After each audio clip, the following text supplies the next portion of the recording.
नमस्कार, स्वागत आप सभी का ग्लोबल अड्डा आप देख रहे हैं। मैं हूं आपके साथ पुनीत मिश्रा। ईरान को लेकर कुछ अपडेट्स आ रहे हैं। तनाव एक तरफ बढ़ने की खबर आ रही है और दूसरी तरफ कुछ और खबरें भी तैयारियों को लेकर निकलकर सामने आ रही हैं। क्या क्या खबरें हैं मैं आपको बता देता हूं। दरअसल रिपोर्ट ये बता रही है कि ईरानी हथियार जो है वो दुनिया के सबसे ताकतवर हथियारों में से एक है और ट्रंप ने इसी वजह से ये आदेश कर दिया है कि अमेरिका का यानी USAF कैपेबिलिटीज़ जो हैं उनका पूरा इस्तेमाल किया जाए, जिसकी $100 बिलियन कीमत आंकी जाती है ईरान की बैलिस्टिक और न्यूक्लियर मिसाइलों और ड्रोन्स को तबाह करने के लिए। मतलब पूरी ताकत झोंक दी जाए अमेरिकी फोर्सेस की तरफ से, ये ऐसा कहा जा रहा है। ईरान ने होर्मुज़ स्ट्रेट जो है उसमें सयाद 3G मिसाइल दागी है और खलबली मचाई है। ये मिसाइल सैन्य अभ्यास चल रहा था उसके दौरान ये दागी गई है और शहीद सोलोमानी क्लास के युद्धपोत से ये लॉन्च की गई है। ये परीक्षण ऐसे वक्त में हुआ है जब अमेरिकी राष्ट्रपति ट्रंप ईरान के खिलाफ संभावित सैन्य कार्रवाई करने की तैयारी में लगे हुए हैं। दूसरी तरफ एक बड़ी खबर ये है कि ईरान के जो सुप्रीम लीडर हैं अयातुल्ला अली खामनेई, उन्होंने पावर डिस्ट्रीब्यूशन करना शुरू कर दिया। क्या करना शुरू कर दिया? अनुभवी राजनेता और सुरक्षा प्रमुख जो हैं अली लारीजानी, आपको मालूम है, उनको कई अधिकार उनको सौंप दिए गए हैं क्योंकि तेहरान को देशव्यापी विरोध प्रदर्शन का सामना करना पड़ रहा है। अमेरिका इजराइल के साथ सैन्य टकराव के हालात भी बन रहे हैं, इसका खतरा भी बन रहा है। तो ऐसे में अयातुल्ला अली खामनेई ने पावर डिस्ट्रीब्यूशन करने का काम कर दिया है। इधर मिडिल ईस्ट की ओर अमेरिकी वायुसेना की बड़ी एयरलिफ्ट देखी गई है। रिपोर्ट्स के मुताबिक अमेरिकी वायुसेना ने रातों रात मिडिल ईस्ट में बड़े पैमाने पर एयरलिफ्ट ऑपरेशन अंजाम दिए हैं और इसे ईरान के साथ जारी तनाव के बीच महत्वपूर्ण सैन्य मूवमेंट माना जा रहा है। और भी बड़ी खबरें हैं। जिनेवा में देखिए, ये बड़ी खबर निकल कर आई है कि जिनेवा में जो बातचीत हुई थी, मीटिंग जो हुई थी, उसके बाद अचानक से आखिरकार ऐसा क्या हुआ जिसकी वजह से अब इतनी टेंशन बढ़ गई है और अमेरिका ईरान पर हमला करने की तैयारी कर रहा है। तो ये कहा गया कि जिनेवा में, अमेरिका की तरफ से कहा गया कि जिनेवा में हमने कुछ शर्तें रखी थी ईरान के सामने मीटिंग के दौरान और ईरान ने उससे इनकार कर दिया और इसीलिए अब उसके पास कम वक्त बचा है, या तो वो तैयार हो, नहीं तो हमले के लिए उसे हमले झेलने होंगे, उसे तैयारी करनी होगी। लेकिन इस बीच बड़ी बात यह है कि ईरान के विदेश मंत्री अब्बास अराक्ची जो हैं, उनकी तरफ से एक बड़ा बयान इस मामले में निकलकर सामने आ गया है और उन्होंने कहा है कि जिनेवा में अमेरिका ने ऐसी कोई शर्त, ऐसी कोई मांग रखी ही नहीं थी। टेंशन तेज क्यों? क्योंकि अमेरिका ने कहा कि ईरान को अपना यूरेनियम संवर्धन जीरो करना होगा। ये अमेरिका ने उस मीटिंग में कहने का दावा किया कि हमने उस मीटिंग में ये डिमांड रखी थी, ईरान ने मना कर दिया। लेकिन ईरान ने अब साफ कहा है, इस पर अब्बास अराक्ची जो हैं उन्होंने साफ कह दिया है कि हमारा संप्रभु अधिकार है यूरेनियम का संवर्धन करना, इसीलिए हम इसे नहीं कर सकते हैं। ईरान कह रहा है कि हमारा संप्रभु अधिकार है, बंद नहीं करने वाले। होर्मुज़ जो स्ट्रेट है उसमें पहली बार समंदर से छोड़े जाने वाली सयाद 3G मिसाइल का परीक्षण ईरान ने कर दिया। अब ये इसकी ताकत बार बार इसका नाम आ रहा है, तो इसकी ताकत क्या है इसके बारे में मैं आपको बता देता हूँ। इससे ईरान की नौसेना को लगभग 200 किलोमीटर तक हवाई सुरक्षा मिल जानी है इस मिसाइल के ज़रिए। ये मिसाइल क्या करती है? ये ज़मीन से आसमान में मार करने वाली मिसाइल है और ये करीब 65,000 फीट की ऊंचाई तक निशाना लगा सकती है और इसकी स्पीड बहुत ज़्यादा है, मतलब मैक 4 से भी ज़्यादा रफ्तार से ये उड़ती है। तो इसकी स्पीड है और इसका रेंज भी 200 किलोमीटर का है, मतलब 200 किलोमीटर के आसपास का क्षेत्र जो है इससे सुरक्षित हो जाता है। एक खबर और आ रही है कि ऐसे में जब अमेरिका तैनाती कर रहा है उसका जो Gerald USS Gerald R Ford जो विमान वाहक पोत जो है वो आगे की तरफ बढ़ रहा है और मिडिल ईस्ट में एंटर भी कर चुका है। उस वक्त में खबर यह है कि चाइनीज़ एक एयरक्राफ्ट है, वो उसने उड़ान भरी है और उसमें ये कहा जा रहा है कि वो जा रहा है मिडिल ईस्ट की तरफ, ईरान की तरफ, जिसमें हथियार हैं, रडार हैं, ड्रोन हैं और एयर डिफेंस सिस्टम भी उसमें मौजूद है।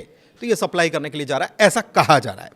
अमेरिकी विशेष दूत जो हैं स्टीव विटकॉफ, उन्होंने एक बड़ी बात कही है। उन्होंने क्या कहा है कि ईरान के जो निर्वासित क्राउन प्रिंस हैं रेज़ा पहलवी, उनसे उन्होंने मुलाकात की थी। और ये मुलाकात क्यों की थी? क्योंकि ट्रंप ने उनको कहा था कि जाके मुलाकात कीजिए, इसलिए मुलाकात की थी।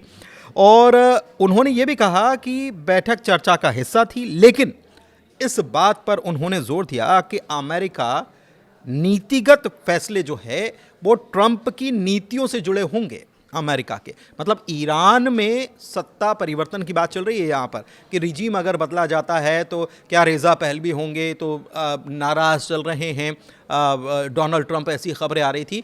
लेकिन स्टीव विटकॉफ मिलते हैं रेज़ा पहलवी से, लेकिन कहते क्या हैं कि जो भी फैसला होगा ईरान को लेकर, उनको अभी से ये प्लानिंग उनकी शुरू हो गई है कि ईरान में रिजीम चेंज होगा तो किसको बैठाना है। अभी हालांकि अभी टकराव भी नहीं हुआ है, लेकिन ऐसा लग रहा है। तो इसमें रेज़ा पहलवी के विचारों से, रेज़ा पहलवी के हिसाब से कुछ भी नहीं होगा, एक मैसेज दे दिया गया। एक खबर और आई है कि तेहरान के परंद में कई जगह आग और धमाकों की खबर निकल कर आ रही है। पुष्टि नहीं हुई है, लेकिन खबर निकल कर आ रही है। और रिपोर्ट्स ये बताती है कि तेहरान के परंद शहर में कई जगहों पर आग और घने धुएं का गुबार उठा है और कुछ हिस्सों में बिजली सप्लाई भी बाधित हुई है।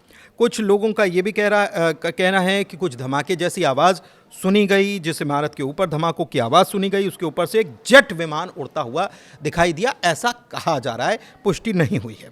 लेकिन नेतन्याहू की तरफ से जो बयान आया वो एक बड़ा बयान है, उसकी चर्चा करना ज़रूरी है। वो ये कह रहे हैं कि अगर यहूदी नहीं होते तो अमेरिका नाम की कोई चीज़ दुनिया में नहीं होती। मतलब आप ज्यूज़ जो हैं उनका होना कितना महत्वपूर्ण है इस दुनिया के लिए, वो अपने इस बयान में ये कहते हुए नज़र आ रहे हैं। और वो ये भी कह रहे हैं कि हम अमेरिका को इस दुनिया में लाए हैं। और एक प्रकार से उनके इस बयान में अब अलग अलग तरीक़े से नेतन्याहू के इस बयान को देखा जा रहा है। कुछ लोग ये कह रहे हैं कि अमेरिका को एक प्रकार से वो चेतावनी और धमकी दे रहे हैं कि अगर हम आपको लेकर आए हैं तो हम आपको हटा भी सकते हैं, इतनी ताकत हम रखते हैं। एक चीज़ और है कि अमेरिकी इकोनॉमी में ज्यूज़ जो हैं उनकी बहुत बड़ी हिस्सेदारी है। तो क्या इसके ज़रिए एक चेतावनी अमेरिका तक पहुंचाने की कोशिश की जा रही है कि ईरान पर आपको हमला करना ही होगा?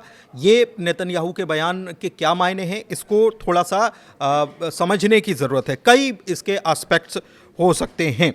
नेतन्याहू की धमकी की वजह से अमेरिका और ट्रंप इजराइल का इतना सपोर्ट करते हैं, इतनी बात मानते हैं, इसको लेकर क्वेश्चन मार्क करके लोग सवाल भी कर रहे हैं। अच्छा, इस बीच ये है कि ईरान, सऊदी अरब, इजिप्ट, जॉर्डन और लेबनान जो हैं उन्होंने माइक हकबी जो हैं उनके ग्रेटर इजराइल प्रोजेक्ट 2030 का ग्रेटर इजराइल प्रोजेक्ट है उसकी कड़ी निंदा की है। और उन्होंने इसकी मजम्मत करते हुए एक तैयारी भी शुरू कर दी है, ऐसी खबरें हैं। और कैसी तैयारी है? अरब के मुल्क जो हैं, ये सारे अरब मुल्क एक नया गठबंधन या गठजोड़, एक नया टाई अलाई जो है वो बनने जा रहे हैं, ऐसा माना जा रहा है। इस पर विचार शुरू कर दिया गया है, जिसमें ईरान होगा, रशिया होगा, चाइना होगा, ताकि वो अपनी सुरक्षा कर पाएँ। और ये धमकियाँ, और ख़ास तौर पर क्योंकि बात केवल ये नहीं है, ये जो बयान निकल कर सामने आया माइक हकबी का, और इसमें उन्होंने कहा कि 2030 तक इसराइल को ग्रेटर इसराइल कर लेना चाहिए और मिडिल ईस्ट को पूरा अपने काबू में ले लेना चाहिए 2030 तक।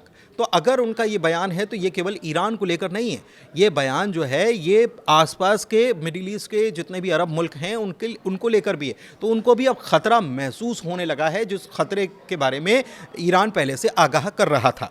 इस बीच ट्रंप जो हैं, एक खबर और है, और ये खबर पुष्टि तो नहीं हुई है, लेकिन ट्रंप जो हैं वो एक बार फिर से जो हालात बन रहे हैं, जो खबरें निकलकर उन तक भी पहुंच रही हैं, तो एक बार फिर से उनको लग रहा है कि नेगोशिएशन कर लेना चाहिए, बातचीत कर लेना चाहिए, बैठक कर लेना चाहिए, बजाय कि मिलिट्री कॉन्फ्लिक्ट हो, मतलब कि सैन्य टकराव हो, उसके बजाय बातचीत कर लेना चाहिए।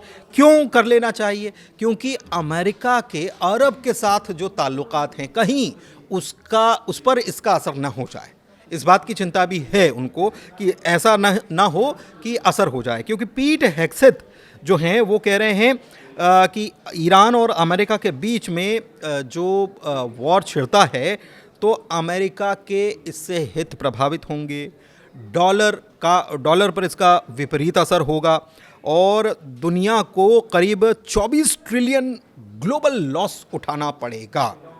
ये उन्होंने $24 ट्रिलियन का लॉस उठाना पड़ेगा, नुकसान उठाना पड़ेगा इस युद्ध के बाद। ईरान जो है वो अगले हफ्ते तक यानी एक हफ्ते के भीतर बॉम्ब ग्रेड एनरिचमेंट कर सकता है, ऐसा कहा जा रहा है। यूएस एनवॉय ने ये एक चेतावनी दी है और एक जेरूशलम पोस्ट जो है उसके मुताबिक स्टीव विटकॉफ ने ये बात कही है कि ईरान थ्योरेटिकली इतनी ताकत रख रहा है कि वो वेपन ग्रेड हथियार, वेपन ग्रेड यूरेनियम जो है उसके पास इकट्ठा हो जाएगा एक हफ्ते के भीतर। ये कुछ वैसा ही है जैसा कि 12 दिनों का, जून में जो 12 दिनों की झड़प या भिड़ंत जो हुई थी उस दौरान भी यही बातें कही गई थी और वो बातें कही गई थी आईएईए की तरफ से और उसमें कहा गया था कि ईरान बस आप समझिए कि एक हफ्ते, एक महीने दूर है और वो बम बना लेगा। ईरान कह रहा है कि हम बम नहीं बनाएंगे। ईरान कह रहा है कि हम परमाणु मामले पर बातचीत करने के लिए भी तैयार है। ईरान ये भी कह रहा है कि अगर परमाणु मामले पर कोई बातचीत बनती है तो हम दूसरे मुद्दों पर भी बातचीत करने के लिए तैयार हैं। ईरान ये भी कह रहा है कि परमाणु संपन्नता या परमाणु को इकट्ठा करना या एनरिचमेंट जो है वो इसलिए भी ज़रूरी है कि हमको हथियार नहीं बनाना, लेकिन हमारी ज़रूरतों के लिए ज़रूरी है, चाहे वो खेती की बात हो, चाहे वो दवाइयों की बात हो, चाहे वो एनर्जी की बात हो। तो इसके लिए हमारा ये अधिकार भी है, संप्रभु अधिकार भी है। इस बीच अमेरिका की तरफ से एक बार फिर से इसी प्रकार का ये बयान जो है ये सामने आ रहा है। तो आपको क्या लगता है कि क्या अमेरिका एक्शन लेगा या फिर डोनाल्ड ट्रंप की जो चिंता है कि अमेरिका और अरब के रिश्ते में दरार पड़ जाएगी अगर ऐसा हुआ और दुनिया के ऊपर एक भारी भरकम बोझ आने वाला है इस युद्ध के बाद, $24 ट्रिलियन का नुकसान दुनिया को उठाना पड़ सकता है क्योंकि तेल की कीमतें, जाहिर सी बात है कि तेल की कीमतें इससे बढ़ने वाली हैं। ईरान झुक नहीं रहा है। ईरान साफ तौर पर कह चुका है कि हम किसी के सामने सर नहीं झुकाएंगे। उसने ये भी कह दिया है कि होर्मुज़ जो है हम उसको ब्लॉक कर देंगे। ईरान केवल अकेला नहीं है, ईरान के साथ कई सारे मुल्क भी खड़े हुए हैं। चाहे वो चाइना की बात करें, चाइना कुछ सपोर्ट भी भेज रहा है, चाइना की तरफ से कुछ इमेजेस भी भेजी गई हैं। ऐसी खबर निकलकर सामने आ रही है कि चाइना ने कुछ सैटेलाइट इमेज जारी की है। दूसरी तरफ रशिया की तरफ से सैन्य साजो सामान पहले ही सप्लाई हो चुका है, चाहे S-400 की बात हो या दूसरे एयरक्राफ्ट की या जेट्स की बात हो। इसके अलावा यमन में हूथी जो हैं उन्होंने भी साफ तौर पर कह दिया है कि अगर अमेरिका नहीं मानता है तो हम अपना टारगेट सेट करके बैठे हैं कि हमको क्या करना है लाल सागर में। तो ऐसे में व्यापार प्रभावित होगा, व्यापार प्रभावित होगा तो जाहिर सी बात है कि दुनिया पर इसका असर पड़ने वाला है। इसीलिए हम भी ये कह रहे हैं कि दुआ कीजिए कि ये युद्ध की नौबत ना आए और बातचीत से पूरा मसला हल हो जाए। ईरान भी यही कह रहा है। कुल मिलाकर आज के अपडेट में इतना ही। मुझे दीजिए इजाज़त। ग्लोबल अड्डा को प्यार देते रहिए। बहुत शुक्रिया।